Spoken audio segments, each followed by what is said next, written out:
ஓம் சாய்ராம், ஜெய் சாய்ராம். எல்லாரும் நல்லா இருக்கணும், எல்லாருக்கும் நல்லதே நடக்கணும். அன்பு குழந்தையே, யாருக்கும் அவ்வளவு சுலபமாக கொடுத்திடாத பேரதிர்ஷ்டமாகிய பொக்கிஷத்தை என் அன்பு பிள்ளையான உன் வாழ்க்கையில் கொடுக்கறதுக்காக தான் உன்னை தேடி வந்திருக்கேன். விலை மதிப்பற்ற மகிழ்ச்சியான சந்தோஷம் நிறைந்த வாழ்க்கையை உனக்கான பரிசாக உன் கைகளில் கொண்டு வந்து சேர்க்க வந்துவிட்டேன் என் செல்லமே. எப்போதும் யாராக இருந்தாலும் அவங்க உழைப்பாலும் முயற்சியாலும் முன்னுக்கு வரணும்னு நினைக்கணுமே தவிர அடுத்தவர் தோல் மீது ஏறி நின்று அவரை விட தான் உயரமாக காட்டிக்கொள்ளணும், அவரை விட நான் தான் சிறந்த ஆள்னு காட்டிக்கொள்ளணும்னு தனித்து நின்று தன் உண்மையான அடையாளத்தை இழந்து விட வேண்டாம். நீ யார் என்பதை உனக்கே அடையாளப்படுத்தியதும், உன்னுடைய தைரியம் என்ன, துணிவு என்ன, பலம் என்ன என்பதை உனக்கே அறிமுகப்படுத்தியதும் நீ பட்ட அவமானங்கள் தானே. அவமானப்படும் போதும், உன்னை ஒருத்தர் திட்டும் போதும், குறை சொல்லும் போதும் உன் மனசு எவ்வளோ வேதனைப்படுது, கஷ்டப்படுது, கொதிக்குதுன்னு எல்லாம் எனக்கு தெரியும். ஒரு சிலர் அதை வருத்தமாக எடுத்துக்கிட்டு ஆழ்ந்துக்கிட்டே போயிடலாம். ஆனால் ஒரு சிலர் அதை நினச்சி வேதனைப்பட்டு இதிலிருந்து நம்ம மீண்டு வரணும்னு எப்போ அவமானத்தை வெகுமானமாக மாற்றுவதற்காக வைராகியத்தோடும் விவேகத்தோடும் காரியம் சாதிக்கிறாங்களோ அவங்க நிச்சயமாக வெற்றி பெற்று விடலாம். நீயும் அப்படிதான் இத்தனை நாள் உன் வாழ்க்கையில் பட்ட கஷ்டத்தை எல்லாம் மீறி தாண்டி வெளியே வந்து ஜெயிக்கணுன்ற உத்வேகத்தோட உன்னுடைய வேலைகளையெல்லாம் செய்ய ஆரம்பியேன்னு செல்லமே. ஜெயிக்கணும்னு நினைக்கிற மனுஷனுக்கு, வாழ்க்கையில் வெற்றி பெறணும்னு துடிப்பாக இருக்கிற மனுஷனுக்கு கோபம் என்பது தேவையில்லாத சத்ரு, அதாவது தேவையில்லாத எதிரி.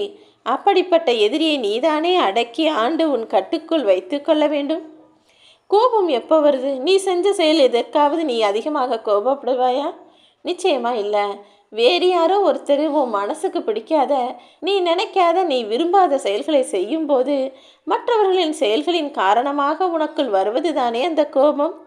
நீ தவறு செஞ்சா எப்படி பொறுத்துக்கிட்டு போயிடுவியோ அதே போல் அந்த தவறையும் பொறுத்து போக முயற்சி செய். தேவையில்லாத கோபத்தை தூக்கி குப்பையில் போட்டுவிடு. கோபப்பட்டு எதுக்கெடுத்தாலும் பிரச்சனை செய்கிறவங்க கிட்டையும் சண்டையாக போடுறவங்க கிட்டையும் உண்மையான எந்த உறவும் நிலைக்காது தானே. அதே போல் நல்லது நடக்கணும்னு நினைக்கிற எந்த மனுஷனும் தான் சொல்கிறது தான் சரி, தான் செய்வது தான் சரி என நினைத்து பிடிவாதமாக இருக்கக்கூடாது. உன் வாழ்க்கையும் நீ புரிந்து கொள்ள வேண்டும், உன்னை சுற்றி இருக்கும் மனிதர்களையும் நீ புரிஞ்சுக்கணும். எதிரிட்டு கூட பழகிக்கலாம், ஆனால் காரியவாதியிடம் ஒருபோதும் பழகாதே. அவன் எதையாவது செஞ்சு அவன் நினச்ச காரியத்தை முடிக்கணுங்கிறதுல மட்டும்தான் குறியா இருப்பானே தவிர அதுக்காக நீ எவ்வளவு கஷ்டப்பட்டாலும் அதை அவர்கள் கருத்தில் கூட கொள்ள மாட்டார்கள் என் செல்லமே. நீ யார் அதிகமாக தேடுறியோ, யார் உன் பக்கத்தில் இருக்கணும்னு நினைக்கிறியோ அவர்களுடைய தேடல் என்பது நீயாக இல்லை என்பது மிகவும் வருத்தத்துக்குரிய விஷயம்தான். நீ எந்த அளவுக்கு அவங்களை எதிர்பார்க்குறியோ அவங்க அந்த அளவுக்கு உன்னை நினைக்க கூட இல்லை என் செல்லமே.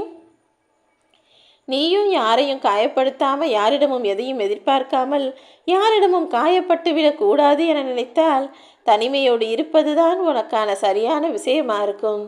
சரியோ தவறோ எதையா இருந்தாலும் வெளிப்படையாக பேசக்கூடிய என் அன்பு பிள்ளையான நீ யாருக்கும் நம்பிக்கை துரோகம் செய்ததில்லை என்பதை நான் அறிவேன். ஆனால் உனக்காக நேரம் ஒதுக்கவும், உனக்காக பரிந்து பேசவும், உனக்குன்னு துணைக்கு வந்து நிற்கவும் இங்கே ஒருவர் கூட இல்லை என்பது தானே உனது வருத்தமாகவும் வேதனையாகவும் இருக்கிறது. எந்த சூழ்நிலையானாலும் நீ யாரையும் தேடி போக வேண்டாம். உன் மனசில் எவ்வளவு வலியும் வேதனையும் இருந்தாலும் உன் கஷ்டத்தை யாரிடமும் பகிர்ந்து கொள்ள வேண்டாமென்னு செல்லமே. உனக்கு துணையாக உன் சாயப்பா நான் எப்போதும் இருப்பேன் என்ன நம்பு. உன் மனசில் இருக்கிற விஷயங்களையெல்லாம் என்னிடம் சொல்லு.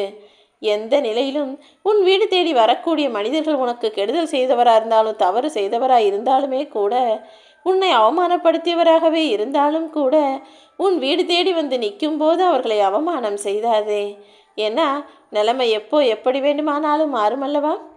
இங்கு வசதியும் நிலையானது கிடையாது, வறுமையும் நிலையானது கிடையாது. ஒருத்தர் உன்னை தேடி வந்திருக்காங்க, உனக்கு பிடிக்கலைன்னா நீ ஒதுங்கி இருப்பது தான் சரியே தவிர அவர்களை அசிங்கப்படுத்தவோ அவமானப்படுத்தவோ வேணாம். ஒரு சிலர் அப்படிதான் உனக்கே துரோகம் செஞ்சுட்டு எந்த குற்ற உணர்வும் இல்லாமல் உன் கண்ணெதிரிலேயே வந்துருன்னு உன்கிட்ட சிரித்து பேசுவாங்க. நீ அவர்களை தவிர்க்கலாமே தவிர அவர்களுக்கு எந்த துரோகமோ அவமானமோ ஏமாற்றத்தையோ கொடுக்க வேண்டாம். ஏன்னா அவங்க செஞ்ச தவறுக்கு அவங்க தண்டனை அனுபவிக்கிறது ஒரு பக்கம். இப்போ நீ அவர்களை அவமானப்படுத்தி தண்டனை தவறுக்கு பெற்றுவிடாதே என் செல்லமே. எல்லாமே உன் நன்மைக்காக தான் சொல்கிறேன். நல்லதையே நினைக்கிற என் அன்பு பிள்ளையான உன் வாழ்க்கையில் எல்லா விஷயங்களையும் நல்லதாகவே நான் நடத்தி முடிப்பேன்.